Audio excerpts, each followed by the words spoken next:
এই মুহূর্তে সাংবাদিকদের মুখোমুখি চন্দ্রিমা ভট্টাচার্য। অনেকে বলছেন যে এটা কি আদিবাসী ভোট ব্যাংকের কাছে নিজেদের বার্তাকে তুলে ধরতেই এই পায়ে পায়ে পা মেলানো?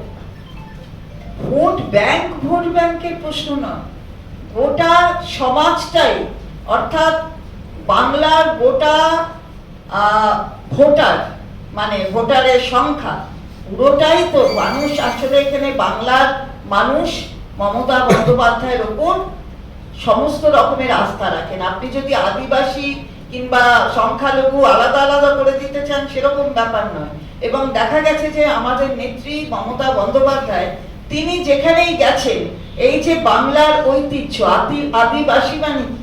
আদিবাসী মানে যারা আদিকাল প্রথমে তাদের বসতি ছিল, তো তাদের সেই ঐতিহ্যকে যদি তিনি সামনে রেখে মানুষের কাছে আরো বেশি রাস্তাটাকে প্রশস্ত করেন, এই সংস্কৃতি এবং এই ঐতিহ্যের আরো বেশি বাড়ন্ত হোক, সেটা যদি তিনি চান, তাহলে সেটাই তো মানুষের কাছে সবচেয়ে গ্রাহ্যযুক্ত একটা কাজ হয়। তাই সেই কারণে এখানে তিনি, আমরা সবাই দেখেছি, তিনি, আপনি বললেন খোশ মেজাজে, অবশ্যই খোশ মেজাজে।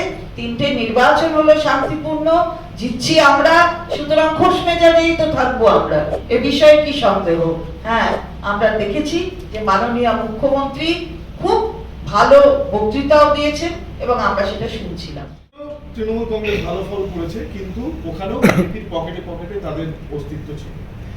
আজকে 3টে নির্বাচন থেকে আপনারা এত আত্মবিশ্বাসী, আপনারা যে শশীবাজা বললেন আমরা জিতছি, নিশ্চিত করে খাচ্ছেন, আপনি বলছেন, কোথা থেকে কি ফিডব্যাক পাচ্ছেন যে জন্য তৃণমূল? যত দিন যাচ্ছে তত মানুষ বুঝতে পারছে এই যে মিথ্যা প্রতিশ্রুতির বন্যা, এই যে শুধুমাত্র গ্যারেন্টি, এই গ্যারেন্টি মুখের গ্যারেন্টি, আসলে কাজের গ্যারেন্টি নয়। মানুষ যত বুঝতে পারছেন ততই মানুষ তাদের ব্যবধান বাড়াচ্ছে, অর্থাৎ ওই ভারতীয় জনতা পার্টি নামক দলের সঙ্গে নিজেদের ব্যবধানটা বাড়াচ্ছেন। আর বাড়াচ্ছেন বলেই তাই আত্মবিশ্বাসী আরো বেশি হচ্ছে আমরা। তাই যতগুলো নির্বাচন পরপর হচ্ছে দেখবেন সেই নির্বাচনগুলোতে আরো ভালো ফল হচ্ছে। এই তো আপনি নিজেই বললেন জিজ্ঞাসার সময় যে আমরা 19 সালে যা করেছি তার থেকে 21-এ ভালো করেছি, তারপরে আবার 23-এ যখন পঞ্চায়েত হয়েছে তখনও আমরা ভালো করেছি, আর 24-এ যখন এই সংসদের নির্বাচন হচ্ছে আমরা আরো বেশি ভালো করব। সুতরাং যারা মানুষের জন্য কিছু করে না, বাংলাকে বঞ্চিত রাখে, নিজেদের স্বার্থ সিদ্ধির জন্য রাজনৈতিক কারণে তাদের বর্জন করছে বাংলা, এটা তারই প্রমাণ এখানে হয়েছে। এবং সর্বতভাবে যে নির্বাচন কমিশনকে আমাদের রাজ্যের প্রশাসন তারা সহযোগিতা করেছে, এটা প্রমাণিত। এবার ডাবগ্রাম ফুলবাড়ির বিধায়ক, তার নিশ্চয়ই জানা উচিত, তিনি তো একজন আইনসভার সদস্য। সুতরাং এই ক্ষেত্রে নির্বাচন কমিশনের বিধি কি বলে সে সম্পর্কে সচেতনতা থাকা দরকার। তিনি বিধায়ক হতে পারেন, কিন্তু একজন বিধায়কের বিধানসভার যত্রতত্র যাওয়ার কোনো অধিকার কিন্তু থাকে না। নির্বাচনের সময় তিনি যদি বুথে ঢুকতে চান, সেই বুথে ঢোকার পারমিশন কিন্তু নেই। এমনকি ধরুন আমি আমার দৃষ্টান্ত দিতে পারি যে আমি আমার রেসিডেন্সিয়াল এরিয়া, অর্থাৎ আমি যেখানকার ভোটার, আমার বুথ আর আমি যেখানে বিধায়ক, এটা আলাদা। তো আমি কি বিধায়ক হিসাবে আমার বুথের থেকে বাইরে গিয়ে আমার বিধানসভায় ঘুরে বেড়াতে পারি? এটা কি বিধি? তাহলে ইনিও বুথের মধ্যে ঢোকার যদি চেষ্টা করেন তাহলে সেটা বিধি সম্মত নয়।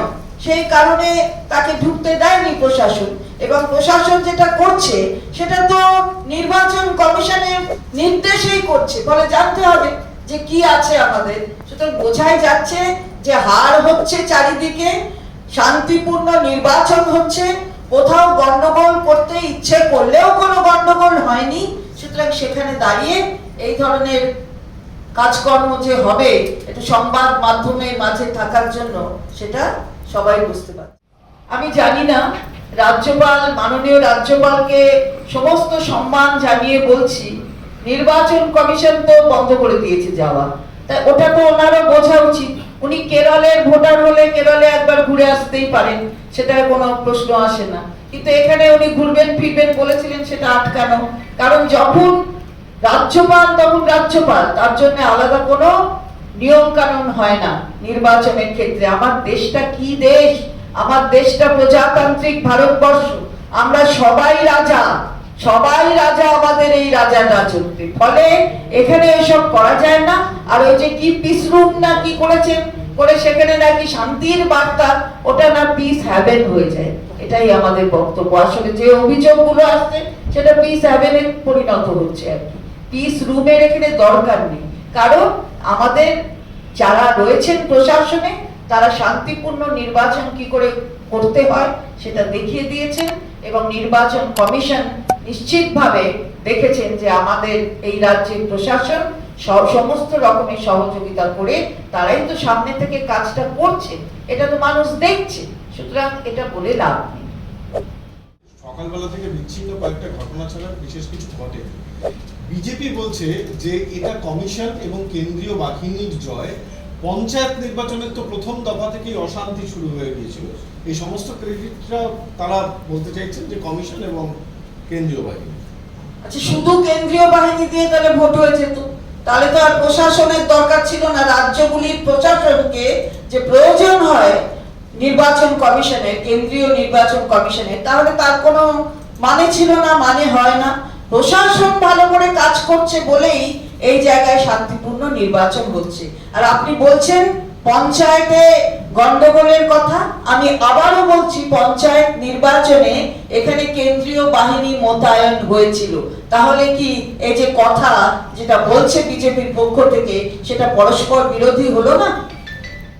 তার মধ্যে কিছুক্ষণ আগেই বিজেপির পঞ্চায়েত সদস্য একজন তার স্বামীকে গ্রেফতার করার জন্য প্রতিবাদ জানিয়ে উদয়নপুরকে ঘেরাও করে বিক্ষোভ দেখিয়েছেন সেখানকার মহিলারা। কেউ কিছু বিক্ষোভ দেখাতেই পারে, কারুর প্ররোচনায় কিছু হয়েই থাকতে পারে। অনেক রকমের গন্ডগোল করবার অপচেষ্টা, সেই চেষ্টা ছিল, এই বিষয়ে তো কোনো সন্দেহ নেই। এবার খালি মুখটা দেখুন না, আপনি ভেটাগুড়িতে যে লোকসভা কেন্দ্রের মধ্যে পড়ে সেখানে যিনি ভারতীয় জনতা পার্টির প্রার্থী, তার সমস্ত অভিব্যক্তি, মুখের অভিব্যক্তি, বাকি সবকিছু দেখলে বোঝা যাবে যে হার হয়ে গেছে। আসলে জয়ের কোনো প্রশ্ন নেই, পরাজয় আর পরাজয়। ফলে অনেক কিছু এই প্রভোকেশন, প্ররোচনা এগুলো থাকবে। এগুলো নিয়ে যথেষ্টভাবে ইলেকশন কমিশন, তারা তো আপনারাই বলছেন যে খুব ভালো কাজ করছে, তারা দেখবেন অভিযোগ যদি থাকে এর কথা আর কিছু নয়। তাদের সমস্ত চেহারা অভিব্যক্তি বলে দেবে তিনটে আসনেই হারছে। দেখছেন না, বুথে এজেন্ট দিতে পারছে না, এর থেকে খারাপ আর কি হতে পারে? বুথে এজেন্ট নেই, আলিপুর দুয়ারে বুথে এজেন্ট নেই। তাহলে সেই এজেন্ট না থাকলে বোঝা যায় যে সংগঠনের অবস্থা কোথায়। আর সংগঠনের অবস্থা এরকম থাকলে মানুষের কাছ অব্দি যে পৌঁছতে পারা যায় না, সেটা বোঝাবার দরকার হয় না। আর যারা বঞ্চিত করেছে মানুষকে, বাংলার মানুষকে, সেই বাংলার মানুষ বঞ্চনার জবাব দেবে। তাই তো আজকে জনগণের গর্জন, বাংলা বিরোধীদের বিসর্জন। এসব কথা আমাদের ভাষা হচ্ছে বুথে এজেন্ট থাকবে, আমাদের এজেন্ট আছে, তাই ওইসব ভাষা বলে লাভ হবে না। শ্রমিক বাবু বরঞ্চ দলকে আরো কিভাবে সংগঠিত করবেন, আরো কিভাবে সংগঠিত করবেন, এসব নিয়ে বরঞ্চ চিন্তা করুন। এখন আবার রাজ্যসভার দায়িত্বে আছে, সুতরাং সেই ভাবনাটা ভাবুন। কোচবিহারে বসে থাকবো না, আমরা প্রতিরোধ করব, তৃণমূলের ভাষায় আমরা জবাব দেব। শ্রমিক বাবুকে এটা কি বলছেন জানি না, তৃণমূলের ভাষা শান্তির ভাষা। এবার শ্রমিক বাবু কি বলছেন জানি না। আর শ্রমিক বাবু একটু নিজের দলের বাকিগুলো দেখুন না। আমরা দেখেছি যে আলিপুর দুয়ারে মনোজ টিগ্গা প্রার্থী, বিজেপির প্রার্থী, তিনি নিজেই তার জায়গায় 4টি বুথে বুথ এজেন্ট দিতে পারেন। আমরা দেখিয়ে দেবো, আপনাদের পরে পাঠিয়ে দেবো।